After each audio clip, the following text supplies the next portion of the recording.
अगर आपका ड्राइवर अच्छे से गाड़ी चला रहा है, मुझे नहीं लगता कि हाईवे पे आपकी नींद भी डिस्टर्ब होने वाली है. That's the comfort level of the car. If you are transitioning from a small car to this Creta, you'll be impressed, I would say. Hello friends, मैं हूं आपका होस्ट दिव्यम और आप देख रहे हैं वाहू channel. And today we have with us 2022 Hyundai Creta in the top end petrol 1.5 litre CVT transmission. I know facelift आ रहा है, लेकिन इंजन और उसके ड्राइविंग एस्पेक्ट्स ऑलमोस्ट सिमिलर रहने वाले हैं. तो इस वीडियो में हम कवर करेंगे कि क्रेटा हमें चलाने में कैसी लगती है, उसके प्रैक्टिकल एस्पेक्ट्स कैसे हैं, safety, comfort, driving, vehicle dynamics, all of the aspects will be covered.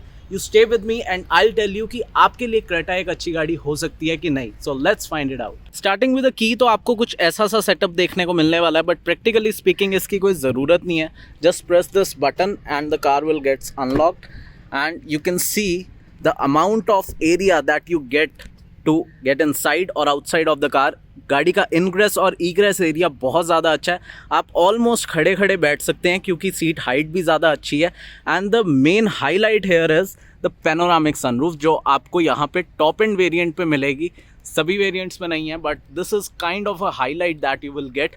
बाहर से एक अलग अपील में ऐड करती है और अंदर से एक स्पेशियसनेस में ऐड करती है. तो अगर आप देखेंगे पूरा स्पैन पीछे तक आपको ग्लास एरिया मिलता है and this front one gets opened as well. इसके अलावा अगर हम सीट की बात करें तो यहाँ पे आपको इलेक्ट्रॉनिक एडजस्टमेंट मिलेगी, तो अंदर बैठ के एक्सपीरियंस करेंगे कि सीट कैसी सी है. लेकिन ओवरऑल अगर आप देखेंगे तो एक प्रीमियम अपील जो है आपको बाहर से ही देखने को मिल जाती है.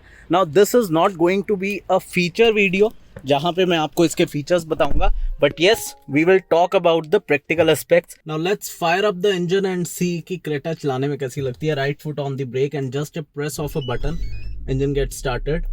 बहुत ही मिनिमल सा फीडबैक है कि इंजन स्टार्ट हो गया है और उसके अलावा अंदर आपको कोई आवाज़ नहीं आएगी. एसी को मैं पर्पसली जो है फैन स्पीड सबसे कम पे रखूँगा ताकि आपको मेरी आवाज़ सुनाई देती रहे. तो इसको डाल देते हैं ड्राइव मोड में और चलते हैं. So the first impression of Creta is very positive क्योंकि कार easily जो है glide कहते हैं ना, वैसे सड़क पे जो है glide करना शुरू कर देती है. And very minimal amount of push of the accelerator and it starts lifting off. There are different modes of driving, comfort, eco and sport. उसकी भी बात करेंगे. फिलहाल मैं शायद comfort में हूँ तो उसकी भी बात करेंगे, लेकिन पहले initial impressions क्या हैं.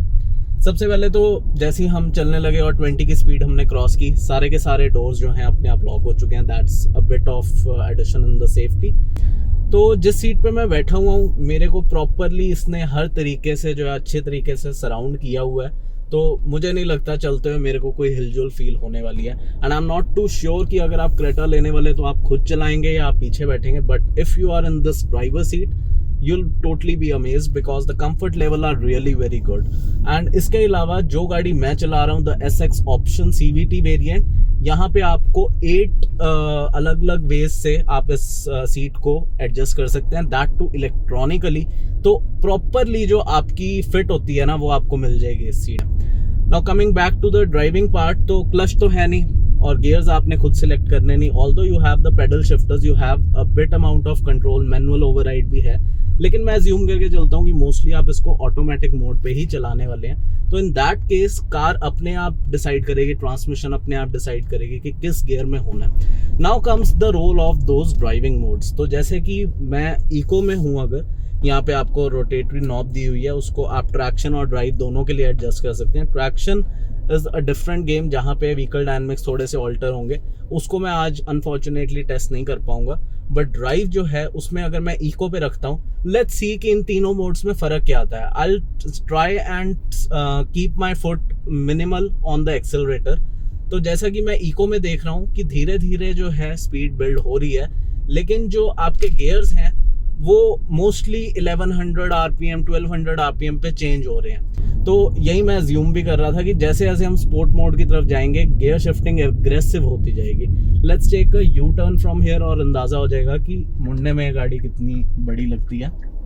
ऑल्दो अंदर बैठ के मेरे को एक ऐसी फील नहीं आ रही कि हाँ मैं बहुत बड़ी गाड़ी चला रहा हूँ, ऐसा मेरे को कुछ नहीं आ रहा. So if you are transitioning from a small car to a big car, वो इशू आपको नहीं आने वाला. So we were on the driving modes, so let's go into the comfort mode again. तो कंफर्ट मोड में same amount of accelerator push आपको 1500 से 1600 RPM तक लेके जा रहा है। तो बेसिकली गाड़ी की पिकअप और एक्सेलरेशन में थोड़ा सा फर्क आ जाता है। और जैसे ही हम स्पोर्ट मोड में जाएंगे, आई एम गेसिंग कि थोड़ा सा और एग्रेसिव होने वाले हैं। बीच बीच में खड्डे भी आ रहे हैं, सस्पेंशन का भी अंदाजा लगता जा रहा है, पर पहले ड्राइव को कंप्लीट कर लेते हैं। So coming to the sport mode, आप अपना एक्सेलरेटर पुश उतना ही रखिए और ड्राइव मोड्स को उसी वक्त चेंज कीजिए। आपको सडन एक सर्ज ऑफ पावर फील होगा, क्योंकि स्पोर्ट मोड में जो गियर शिफ्टिंग है वो 2000 या बियॉन्ड दैट आरपीएम मार्क होती है। और ऑफ कोर्स आप जैसे जैसे एक्सेलरेटर का पुश बढ़ाते जाएंगे तो वो गियर शिफ्टिंग और ज़्यादा एग्रेसिव होती जाएगी। अब ये तो बात होगी कि अगर आप ट्रांसमिशन पे छोड़ देते हैं तो गियर शिफ्टिंग जो है वो अपने हिसाब से देखेगा, but you also have pedal shifters here, तो आपके पास प्लस एंड माइनस कंट्रोल है। तो यहाँ पे आपको 8 स्टेप ट्रांसमिशन कंट्रोल कह लीजिए या फिर गियर शिफ्टिंग कह लीजिए, वो आपको मिलता है। तो आप उसके अकॉर्डिंग अगर खुद एक पर्टिकुलर गियर में रहना चाहते हैं तो आप वो भी एंजॉय कर सकते हैं। ऑल्दो जो मैनुअल कार्स होती हैं जिसमें आपको गियर स्टिक मिलती है, वो वाला एक्सपीरियंस यहाँ पे नहीं होगा, लेकिन काफ़ी हद तक कंट्रोल आपके हाथ में आ जाता है, वो तो है। तो लेट्स सपोज मैं गियर शिफ्टिंग अपने आप करता हूँ। I am in the 4th gear, speed is 40+ and I M cruising. जो गाड़ी का वो ग्लाइडिंग फैक्टर है ना, वो नहीं छूटता। आप बेशक तेज चला लीजिए, इसका जो स्ट्रेट लाइन स्टेबिलिटी है वो बना रहता है और वो हाईवेज पे और भी ज़्यादा अच्छे से निकल के आएगा, because the suspension setup is kind of on a stiffer side. तो सीधा चलते हुए गाड़ी जो है वो आपको बिल्कुल भी मूवमेंट शो नहीं करने वाली, वो एक बहुत अच्छी चीज़ है। अब आप अगर ये सोचें कि लेट्स सपोज हम पेडल शिफ्टर से खुद गियर शिफ्ट कर रहे हैं और हमारी स्पीड कम हो जाती है, so you can't go wrong with this transmission, it automatically comes down on a lower gear. लेकिन हायर गियर पे अपनी तरफ अपने हिसाब से नहीं जाता, तो इंजन का नॉइज बढ़ता जाएगा और आपको पता लग जाएगा कि हाँ नेक्स्ट गियर डालने की ज़रूरत है। तो ये आपके ऊपर है कि अब आप कैसी सी ड्राइव चाहते हैं। जब आपको एग्रेसिव पुल चाहिए तो फ्यूल एफिशिएंसी को साइड में रख के आप इसका मज़ा ले सकते हैं। ऑल्दो फ्यूल एफिशिएंसी की बात उठी है तो वो भी बात कर लेते हैं। तो राइट नाउ ये गाड़ी ज़्यादा नहीं चली हुई, लेकिन जो मेरे को एवरेज यहाँ पे सामने क्लस्टर पे दिख रही है that is near about 11 kmpl, जो कि बहुत ही कम है। लेकिन then you are driving a 1.5 litre petrol engine, that too automatic, तो आपको एक कंफर्ट और एक सेंस ऑफ कह लीजिए एक्सेलरेशन अगर चाहिए तो आपको फ्यूल एफिशिएंसी वाली चीज़ें तो थोड़ी सी साइड में रखनी पड़ेंगी। ऑल्दो अगर अच्छे से चलाएंगे तो ये गाड़ी आपको 13 तक की एवरेज जो है मेरे ख्याल से दे सकती है, और हाईवेज पे जाएंगे तो 14-15 तक की मिल जाएगी। उससे ज़्यादा एक्सपेक्ट मत कीजिए इससे।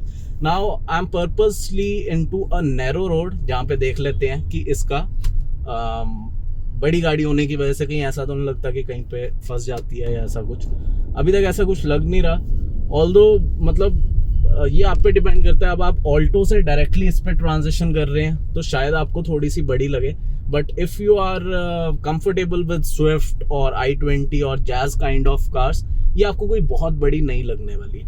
ऑल्दो थोड़ा सा जो यहाँ पे सेटअप है वो भी कुछ ऐसा सा ही है कि जहाँ मैं बैठा हुआ हूँ, ऑल्दो मैंने एक जो सीट हाइट है वो काफ़ी नीचे कर रखी है, लेकिन जो मेरे को बोनेट की लाइन है या हुड की लाइन है वो स्ट्रेट दिख रही है। उससे आपको एज सच कोई बेनिफिट नहीं होने वाला, लेकिन एक अंदाज़ा लग जाता है कि हाँ कार का स्पैन कितना है और वो कितनी जगह ले रही है, तो वो एक अच्छी चीज़ हो जाती है। Again coming to the drive part, तो देखिए आप ऑटोमेटिक में हैं तो सिटी में आपको ये ईज़ तो फील होने ही वाला है कि गाड़ी में गियर डालने की टेंशन नहीं रहती, तो आप जो है इजीली चला सकते हैं। और CVT होने की वजह से जो सबसे बढ़िया बेनिफिट मिलता है ना, this is not even CVT, this is IVT, infinite variable transmission. तो यहाँ पे आपको फायदा ये है कि it continuously approaches to a 0 gear ratio, जहाँ पे ना आपको पता ही नहीं लगता कि गियर चेंजेस हो रहे हैं या नहीं हो रहे। बहुत ही ज़्यादा अल्ट्रा स्मूथ गियर शिफ्ट्स हैं। Now some people confuse the CVT और IVT with DCT, these two are very different things. जो CVT या IVT है that is very very smooth in gear shifting, and जो DCT होती है that is very quick in gear shifting. So दोनों बहुत ही ज़्यादा अलग अलग चीज़ें हैं। अब बाई चांस हम एक ऐसी जगह पे आ गए जहाँ पे हमें रिवर्स करना पड़ रहा है, तो ये भी टेस्ट हो जाएगा साथ के साथ, और आपको साथ में पार्किंग सेंसर एंड कैमरा भी दिया गया है, तो थोड़ी सी आसानी उस वजह से हो जाती है आपको। यहाँ पे मेरे को प्रॉपरली जो है व्यू मिल रहा है कि मैं कहाँ जा रहा हूँ और कितना पीछे जगह है तो वो सारी चीज़ें जो हैं अच्छी हैं।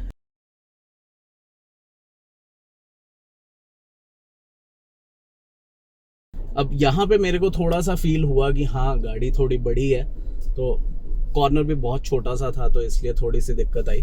बट क्योंकि आपको सारे के सारे कह लीजिए कन्वीनियंस फीचर्स अंदर ही दिए गए हैं, प्रॉपर आपको कैमरा पे दिख रहा है कि कितना पीछे एरिया है, सेंसर्स प्रॉपरली रिस्पॉन्ड करते हैं। इवन जो ग्लास का साइज है, चाहे आप साइड वाले ग्लासेस का कह लीजिए, रियर विंडशील्ड कह लीजिए, वो भी साइज जो है एडिक्वेट है, तो आपको बाहर का व्यू जो है अच्छा खासा मिलता रहता है। बाकी जो मेरे को सबसे अच्छी चीज लगी ना यहाँ पे अभी तक, मतलब apart from the drive which is very smooth, जिस सीट पे मैं बैठा हुआ हूँ ना, मतलब एक लगता है आपको कि हाँ एक बड़ी गाड़ी में आप बैठे हुए हैं, क्योंकि आसपास जो console area that is big, आपको एक फीलिंग आती है that you are into a bigger car, तो वो एक अच्छी चीज है। बाहर निकलते हैं, दोबारा से एक्सपीरियंस करते हैं ड्राइव को, और थोड़ा सा व्हीकल डायनेमिक्स की तरफ अपनी कॉन्वर्जेशन लेके जाते हैं। Coming to the steering part first, steering का जो फील एंड फीडबैक है वो बहुत ही अच्छा है। आपको एक तो डी कट स्टीयरिंग मिला है, तो वैसे ही देखने में अपीलिंग लगता है काफ़ी।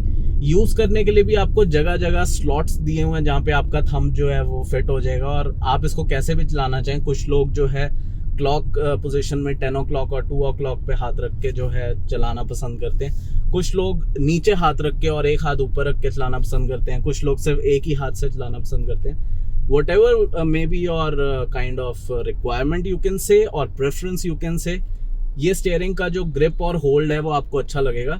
बाकी आपकी मर्जी है, आप इस पे कवर लगाना चाहते हैं, that is a separate thing, but मेरे को ओवरऑल ये जो सेटअप है ये अच्छा लगा।